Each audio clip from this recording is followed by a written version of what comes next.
ओम शांति। प्रातः 30 अगस्त 2023। प्रातः मूल्य। ओम शांति। बाप दादा मधुबन। मीठे बच्चे, पवित्र रहने की कसम लेना ही सच्चा रक्षाबंधन है। बाप कल्प में एक ही बार ये राखी तुम बच्चों को बांधते हैं। वैष्णव पतिता की प्रतिज्ञा करने वालों को भी योग में रहने का इशारा क्यों मिलता है? उत्तर, क्योंकि योग की शक्ति से ही वायुमंडल को शांत बना सकते हो। सारी दुनिया को शांति का वर्षा देने का उपाय ही योग है। तुम बाप को याद करते हो विश्व में शांति फैलाने के लिए। जितना बाप को याद करेंगे उतना माया का असर नहीं होगा। बाप का यही फरमान है, बच्चे अशरीरी भव। गीत। भैया मेरे राखी के बंधन को निभाना। ओम शांति। बेहद के बाप का बच्चों प्रति फरमान है कि अशरीरी होकर रहो, अर्थात अपने को आत्मा निश्चय कर इन कर्मेंद्रियों से अपने को अलग समझो। ये शरीर डिपेंड करता ही है आत्मा के ऊपर। आत्मा अलग हो जाती है तो शरीर कोई काम की चीज नहीं रहता, जिसको फिर जलाया जाता है। जब आत्मा निकल जाती है तो जैसे मुर्दा कीचड़ा हो जाता। कीचड़ा होता है तो कहते हैं कि इस कीचड़े को जला दो। आत्मा बगैर शरीर काम का नहीं है। तो अहम आत्मा इमॉर्टल है। ये शरीर तो पाठ बुझाने के लिए मिलता है, ये विनाशी है। आत्मा निकल जाती है तो ये शरीर कोई काम पर नहीं रहता, बदबू हो जाती है। शरीर के बगैर आत्मा साइलेंस रहती है। बात सुनाते हैं, तुम्हारी आत्मा का स्वधर्म है साइलेंस। तुम जानते हो हम आत्मा वास्तव में परमधाम की रहने वाली हैं। परम पिता परमात्मा भी वहाँ रहते हैं। जब कोई दुख होता है तो बाप को याद करते हैं, मुझे इस दुख से छुड़ाओ। आत्मा ही सुख दुख में आती है। वो सन्यासी आदि हैं जो कहते हैं आत्मा निर्लेप है, परंतु नहीं, आत्मा में ही खाद पड़ती है। सच्चे सोने में सिल्वर पड़ती है तो सोना 24 कैरेट से 22 कैरेट बन जाता है। सच्चे सोने में खाद डाल देते हैं तो जेवर मुलम्मे का हो जाता है। आत्मा ही मुख्य है। आत्मा का बाप है परमपिता परमात्मा। वही आकर इस समय बच्चों को कहते हैं, अब शरीर का भान छोड़ दो। मैं आत्मा हूँ, बाप के पास जाता हूँ। हम हैं पांडव। पांडवों का प्लान ये है, पहले यादव फिर रूपवासी फिर कौरव और यह है पांडव। बरोबर माँ वही लड़ाई लगी और फिर जय जयकार हो गया। यह राजयुग है ही नहीं दुनिया स्वर्ग के लिए। पांडवों की जय जयकार हुई और सब खलास हो गए। जय जयकार होती है सतयुग में। राखी का त्योहार भारतवासी मनाते हैं, राखी बांधते हैं। अभी बच्चे जानते हैं राखी एक ही बार बांधते हैं, जो फिर मिक्के जन्म पवित्र रहे। तो जब कलयुग अंत में राखी बांधने वाला चाहिए।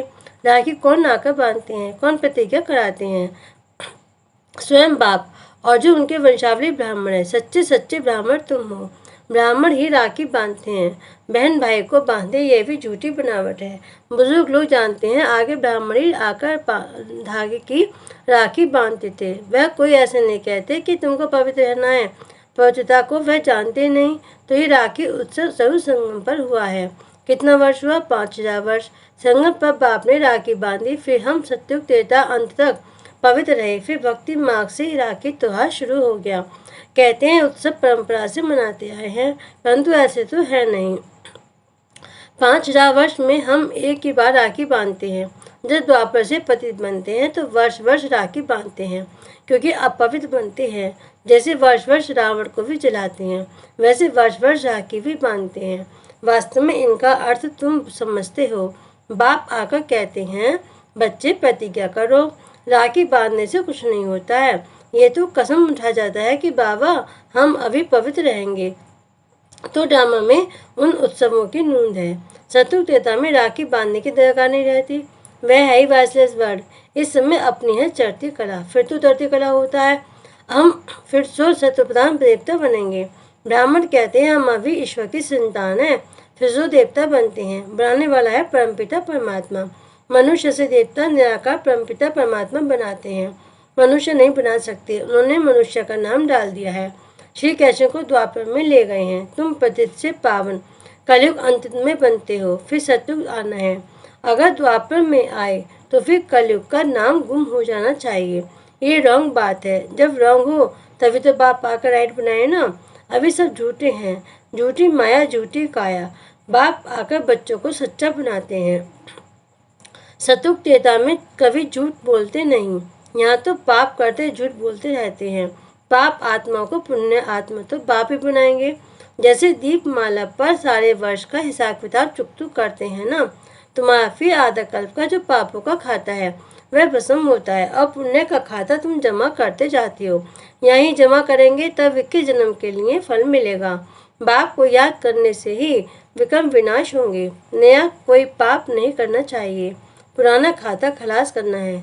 बाप को बतलाते हैं कि बाबा हमसे पाप हुआ, अच्छा आदम माफ है, इस जीवन में भी छोटेपन में पाप किया है तो वह बतलाने से आधा दंड कट जाएगा, बाकी आधा के लिए फिर भी मेहनत करनी पड़ेगी। इस जन्म की जीवन कहानी से आगे का भी पता पड़ जाता है, क्योंकि संस्कार ले आते हैं ना, फिर उनकी अवस्था का पता पड़ जाता। यह तो समझते हैं कि दिन प्रतिदिन नीचे ही गिरते आए हैं, दुनिया तमोप्रधान बनती जाती, पाप बढ़ते जाते हैं। फिर पतित पावन बाप आकर राखी बांधते हैं, अर्थात प्रतिज्ञा कराते हैं, तो तुम पवित्र बन जाते हो। परंपरा अर्थात हर 5000 वर्ष बाद ये सच्ची सच्ची राखी बाप से बनवाते, फिर उसकी रस्म रिवाज आधा कल्प चलती है। उसका महत्व बहुत है।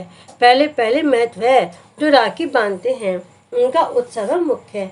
ऊंच से ऊंच है उत्सव है शिव जयंती, जिसका कोई को पता नहीं है कि वह कब आए, क्या आकर किया, इब्राहिम, बुद्ध, क्राइस्ट आदि कब आए, ये तो सब जानते हैं ना।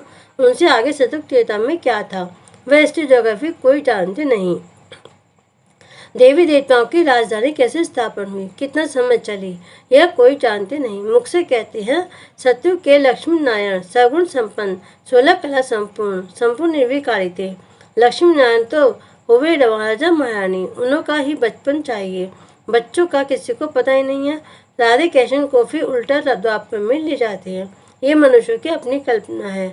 सतयुग की आयु भी लाखों वर्ष लिख दी है, इतनी तो होनी नहीं चाहिए। खुद भी कहते हैं 3000 वर्ष पहले बिफोर क्राइस्ट बरोबर देवी देवताओं का राज्य था, तो फिर सतयुग को इतने वर्ष क्यों देते हैं।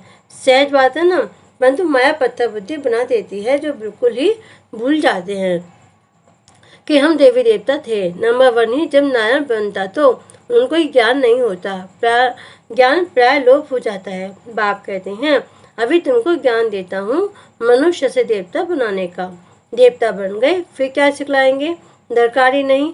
तो राखी का उत्सव भी तुम जानते हो, ये सब उत्सव वर्ष वर्ष होते हैं। कुंभ का मेला, सागर नदी का मेला भी बड़ा भारी लगता है। सागर और ब्रह्मपुत्र नदी का मेला मशहूर है। सागर तो बाप है, उनसे पहले ये ब्रह्मपुत्र निकली, फिर वृद्धि होती जाती है। सागर और ब्रह्मपुत्र का मेला देखने में आता है। वहाँ फिर है नदियों का मेला, उसमें भी साफ पानी और मैला पानी दिखाई पड़ता है। वहाँ भी हर वर्ष मेला लगता है। वर्ष वर्ष जाकर पतित से पावन बनने स्नान करते हैं। अभी तुम संगम युग पर हो, बरोबर इस समय तुम ज्ञान सागर से आकर मिले हो। यह संगम का सुहावना समय, जबकि आत्माओं का परमपिता परमात्मा से मिलन होता है। तुम बच्चे जानते हो जो भी पर्व मनाते हैं वह सब अभी के हैं। आज है रक्षाबंधन, बाबा थोड़ी राखी भी ले आए हैं। अब बाबा पूछते हैं किसको शिव बाबा से राखी बंधवानी है, वह हाथ उठाए। पहले 2-4 ने हाथ उठाया, फिर बाबा ने कहा शिव बाबा से जिनको राखी बंधवानी हो वह हाथ उठाए। तब मेजोरिटी ने हाथ उठाया। बाप दादा बोले क्या तुम सब पावन नहीं बने हो जो राखी बंधवाते हो। फिर मम्मा से बाप दादा ने पूछा तो मम्मा बोली राखी तो बांधी हुई है, देखो। बाबा ने बच्चों की परीक्षा ली तो सब फेल हो गए। मम्मा ने ठीक कहा, तुम तो पवित्र हो ही, बाकी ज्ञान की धारणा पर मदार है। खजाना तो मिलता ही रहेगा, जब तक जीते हो तब तक खजाना इकट्ठा करते रहो। पवित्र तो तुमको हो, परंतु याद में रहने से तुम वायुमंडल को शांत बनाते हो, सारी दुनिया को शांति का वर्षा दे रहे हो। पवित्रता की ही प्रतिज्ञा की जाती है। बाप को याद करते हो शांति फैलाने लिए, यह भी तुम जानते हो जितना बाप को याद करेंगे माया का असर नहीं होगा। माया के तूफान भी आते हैं ना। बाप तुम बच्चों को पढ़ाकर त्रिकालदर्शी बना रहे हैं। ड्रामा के आदि मध्य अंत को तुम जानते हो, तुम्हारा ही भूलना भी ड्रामा में है, इसे फिर से मुझे आना पड़ता है। तुम बच्चों को राजयोग सिखलाने शिव जयंती मनाते हैं, परंतु अर्थ नहीं समझते। बाबा ने राखी लाई थी क्योंकि एक बच्चा नया आया था। ये पान का व्योड़ा उठाना होता है। बाबा हम राखी बनवाते हैं, हम पवित्र बन क्यों नहीं बेहद के बाप से वर्षा लेंगे, क्योंकि इसमें पवित्रता है फर्स्ट। बेहद का बाप कहते हैं आधा कल तुमने विषय कटर में बहुत गोते खाए हैं। यह है कुंभी पाक नरक, तड़े से जन्म गोते खाए हैं, अब प्रतिज्ञा करो बाबा हम भी पवित्र दुनिया में चल सुख का वर्षा लूंगा, परंतु हिम्मत नहीं देखते हैं। यह है ज्ञान मान सरोवर, इसमें ज्ञान स्नान करने से मनुष्य स्वर्ग की परी बन जाते हैं। भारतवासी लक्ष्मी नारायण आदि के मंदिर बनाते हैं, परंतु उनको पता थोड़ी है कि वह कब आए थे, तो ये हुई अंधश्रद्धा। तुम बच्चों को बाप ने आप समान मास्टर ज्ञान सागर बनाया है, जैसे बैरिस्टर पढ़कर आप समान बनाते हैं, फिर नंबरवार पुरुषार्थ अनुसार पास होते हैं, ये भी पढ़ाई है। एम ऑब्जेक्ट क्लियर लिखा हुआ है, शिव बाबा का भी चित्र है, परंतु समझते कुछ भी नहीं। गाते हैं पतित पावन सीताराम, ये है रावण संप्रदाय, इसलिए बाप कहते हैं अपनी शक्ल देखो, 16 कला संपूर्ण निर्विकारी हो, अपने को आत्मा निश्चय करते हो। तुम्हारी आत्मा का बाप कौन है, उनको नहीं जानते तो तुम नास्तिक ठहरे, फिर नास्तिक लक्ष्मी को कैसे बनेंगे।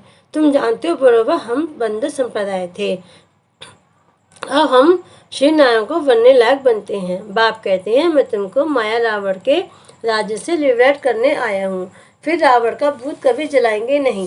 यह समझने की बातें हैं, जितना पुरुषार्थ करेंगे उतना अच्छा वर्षा पाएंगे। बाबा बता सकते हैं तुम इस समय की पुरुषार्थ अनुसार क्या बनेंगे। आजकल मनुष्यों की मौत तो बड़ी चीप सस्ती है, वहाँ तो समय पर आयु पूरी हुई झट मालूम पड़ेगा हमको ये चोला छोड़ दूसरा नया लेना है। नई नई आत्माएं आती हैं तो पहले उन्हों की महिमा होती है, फिर कम हो जाती हैं। सतोलोचतमों से हर एक को पास करना पड़ता है, बाबा आकर सतोप्रधान बनाते हैं, ये भी वंडर है। इतनी करोड़ आत्माओं को अपना अविनाशी पाठ मिला हुआ है जो कभी विनाश नहीं हो सकता। आत्मा इतनी छोटी सी बिंदी है, उनमें सारा अविनाशी पाठ भरा हुआ है। इसको कुदरत कहा जाता है, नया कोई इन बातों को समझ न सके, बड़ी गुआ बातें हैं। शिव का रूप तो यही दिखाते हैं ना, अगर हम इनका रूप बदला दें तो कहें इनकी तो दुनिया से न्यारी बातें हैं, नई दुनिया के लिए नई बातें अभी तुम सुनते हो, फिर कल्प बाद भी तुम ही आकर सुनेंगे। तो पतित पावन बाप ने प्रतिज्ञा कराई थी, जिन्होंने यह प्रतिज्ञा की वही स्वर्ग के मालिक बने, इसलिए यह त्योहार मनाया जाता है। सच्चे सच्चे ब्राह्मण तुम हो, सरस्वती ब्राह्मणी ऊंची गाई जाती है। अच्छा मीठे मीठे सिकिल्दे बच्चों प्रति माता पिता बाप दादा का याद प्यार और गुड मॉर्निंग। रूहानी बाप की रूहानी बच्चों को नमस्ते।